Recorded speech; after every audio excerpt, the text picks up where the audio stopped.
Uh, Come on, hey. Yeah. I'm so happy to be here, and I'm so happy to be here, and I'm so happy to be here with you all, with you all, Do you know? Hey, come on, yeah, let's get it. Hello, j'espère que vous allez bien. Donc cette vidéo, elle a pour but de résumer les prophéties que j'avais eues pour 2024 en fin décembre 2023. Donc j'ai vu qu'il y avait beaucoup de personnes qui s'étaient abonnées. Donc vraiment bienvenue à vous tous, toutes les nouvelles personnes qui ne connaissent pas encore la chaîne, vraiment que le Seigneur vous bénisse. Et si on est là aujourd'hui, c'est vraiment pour faire un recap, donc un résumé de plusieurs prophéties, pas elles toutes bien sûr, parce que tu peux t'abonner à ma chaîne et activer la cloche pour pouvoir ne rater aucune vidéo. Mais aujourd'hui, on va se concentrer sur les principales en fait, prophéties que j'avais données. On va commencer par la prophétie concernant l'Église. Donc, concernant l'Église, je vais te mettre juste là ce que j'avais dit.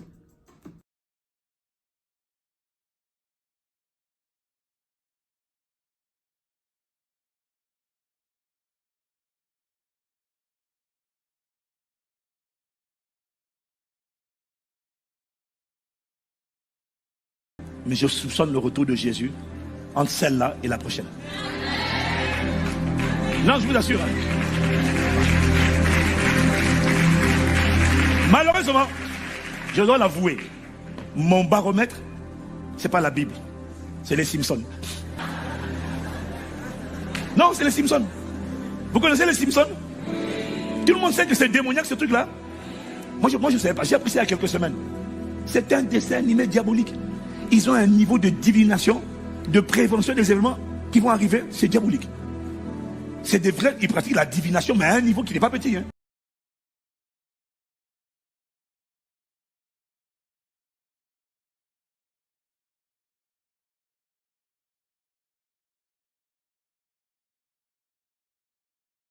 Tout simplement les choses qui vont sortir de manière délibérée dans la bouche des serviteurs, des servantes de Dieu, et c'est pas normal en fait de pouvoir être chrétien et de dire qu'on est conduit par un dessin animé qui est tout simplement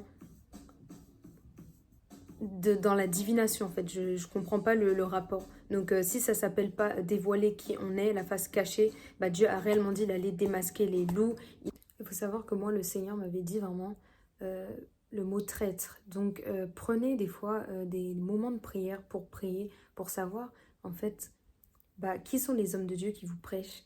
Et en fait, tout simplement connaître en fait la réalité des choses.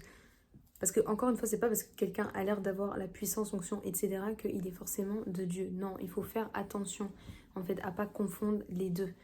Quelqu'un peut prêcher tellement bien, mais pourtant il n'a pas l'esprit de Dieu en lui, ou pourtant il s'est détourné.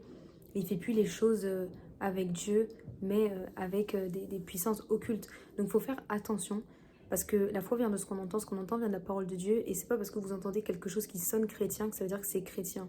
Et c'est mes expériences vraiment qui m'ont montré qu'il y a des choses qui n'allaient pas. Et quand tu vois comme ça que t'es pas à l'aise, qu'il y a une gêne, qu'il y a quelque chose qui cloche en fait, qui tourne pas rond, c'est le Saint-Esprit forcément qui veut t'avertir. C'est pas de la paranoïa, mais il faut vraiment sonder l'esprit. Et Dieu te montrera, peut te montrer de n'importe quelle manière. Ça dépend de la relation que tu as avec Dieu. J'avais déjà fait une vidéo sur ça. Ça peut être dans les vidéos, ça peut être par voix audible, ça peut être par une personne, ça peut être par la Bible, tout simplement, la parole de Dieu.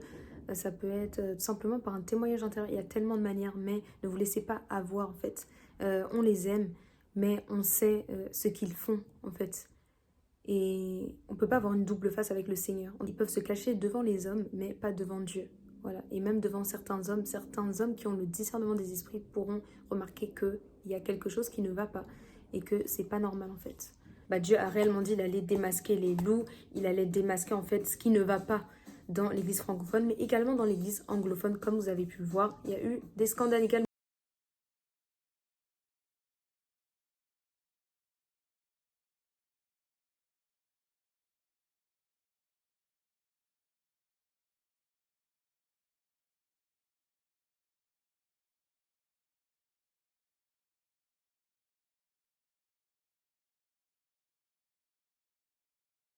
J'ai partagé en fait ce que le Seigneur m'avait mis sur le cœur. J'avais une vision du pasteur Marcelo Tonassi et c'est vrai que le dire au début que ça le concernait lui, le Seigneur m'a pas convaincue. Donc quand c'est arrivé, bah, finalement j'ai pu dire que voilà, en fait c'était par rapport à ça.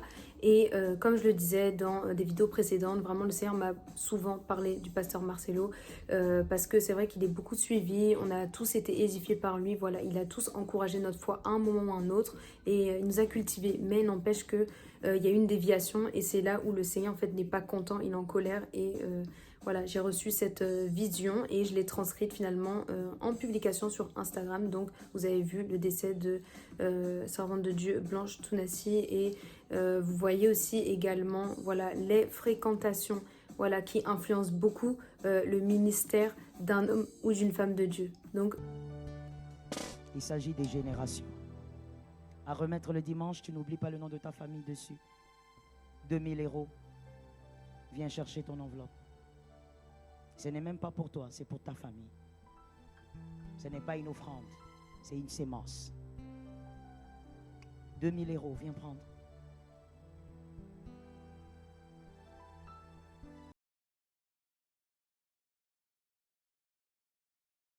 Donc il s'agit de scandales, voilà, de choses qui se passent dans l'église comme vous pouvez le voir et qui ne sont pas passées inaperçues. Apparemment la vidéo a été supprimée, j'ai appris, mais en tout cas j'avais été conduite pour regarder ce culte malgré moi parce que j'avais pas forcément envie, mais finalement ça m'a mené à faire une vidéo qui a éclairé le peuple de Dieu. Donc vraiment les scandales, c'est pas qu'on en recherche, mais c'est vrai que le Seigneur peut nous conduire en fait à regarder certaines choses pour éclairer un maximum de personnes, chose que j'ai faite. Getting tired of this religion and those false teachers and false prophets that just invaded the church. He will set apart his people because he says, but I will rescue my sheep and not let them be ill-treated anymore. I will judge each of my sheep and separate the good from the bad. I will give them a king like my servant David to their own shepherd, and he will take care of them. So God is getting ready to give us true teachers.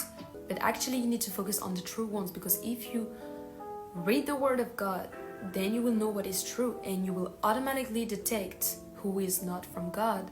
So you need to have discernment and wisdom for 2024. And God is really warning his people to just go in the whole world and spread the gospel so people can pay attention to the word. Au niveau des missionnaires, donc ça c'est une bonne nouvelle, j'avais annoncé ça vraiment à plusieurs reprises sur des stories, etc.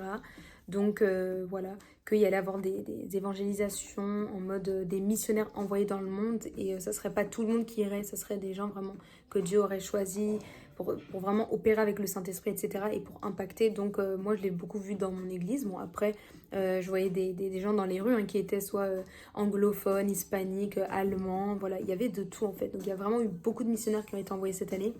Et pourquoi? Parce qu'aussi les JO se passaient en France et comme je l'avais dit dans cette vidéo, bah, tout simplement, il y allait avoir de la distraction. Donc, on l'a vu et cette distraction a mené à sceller vraiment une alliance satanique, voilà, avec le monde des ténèbres pour faire grandir la gloire du monde. Mais Dieu se prépare.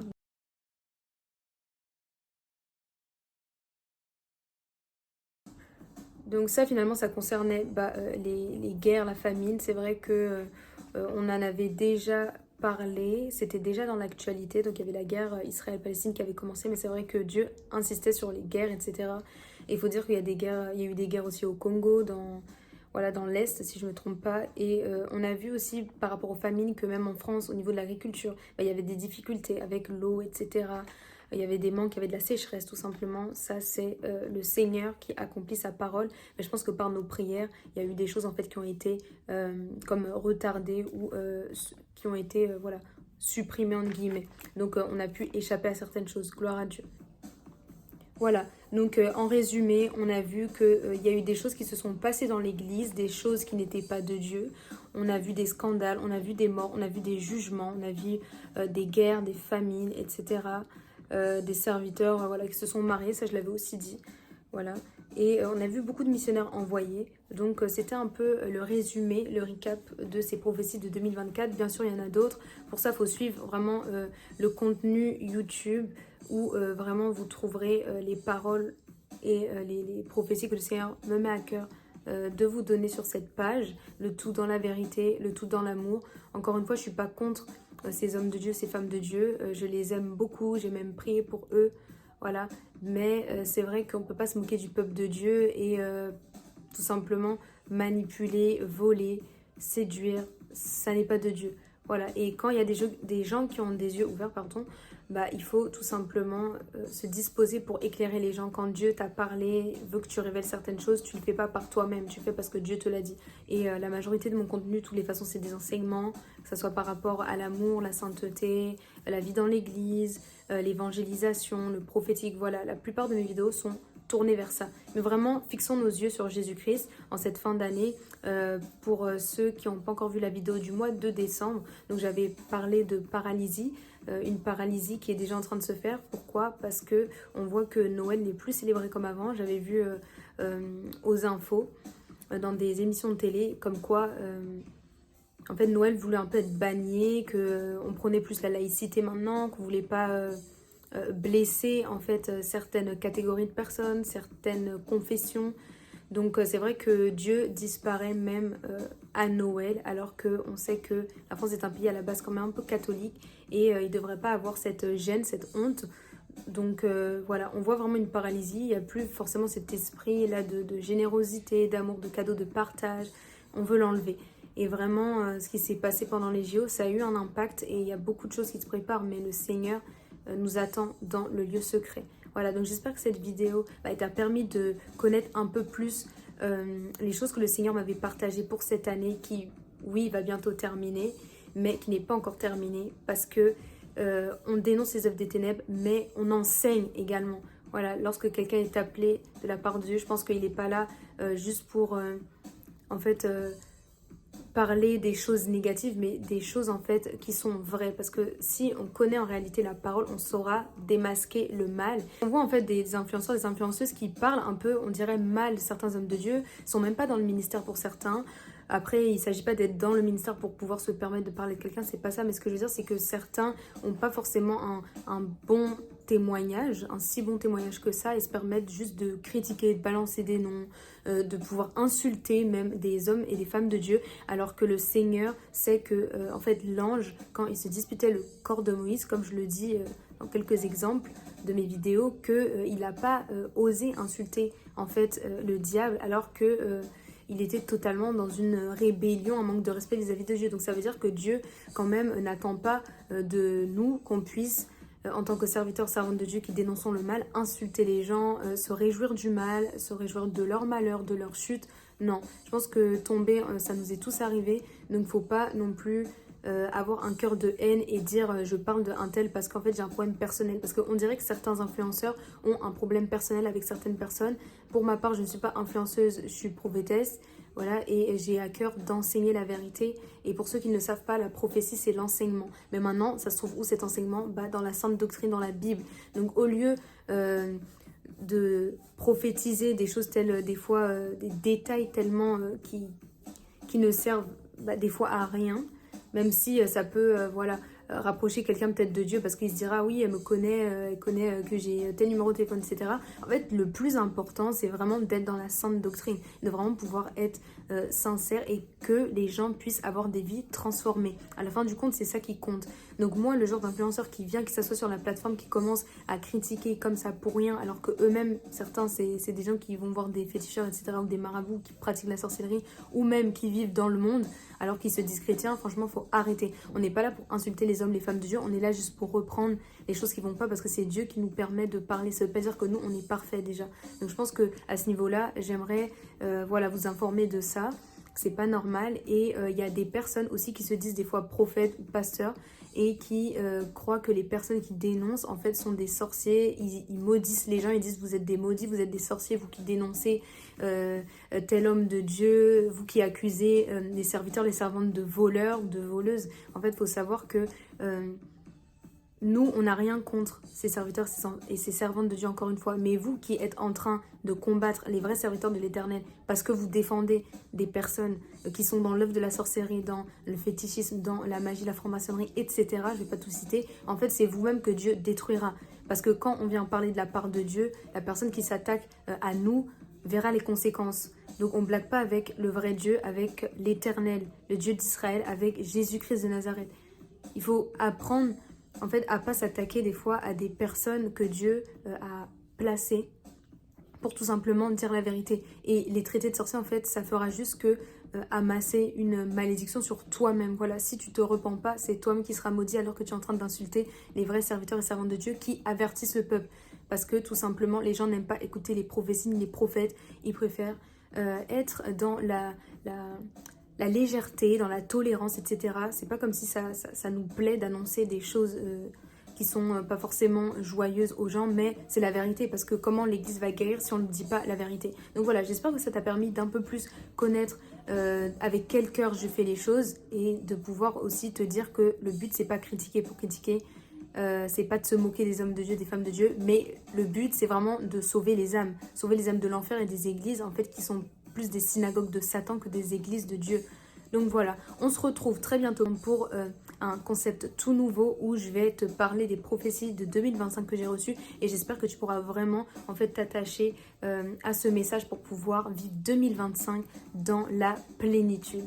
Sois béni, n'hésite pas à commenter, et encore une fois, vis dans la vérité, parce que c'est pas le mensonge qui va te sauver, c'est seulement la vérité qui pourra t'affranchir et te libérer. Bye bye.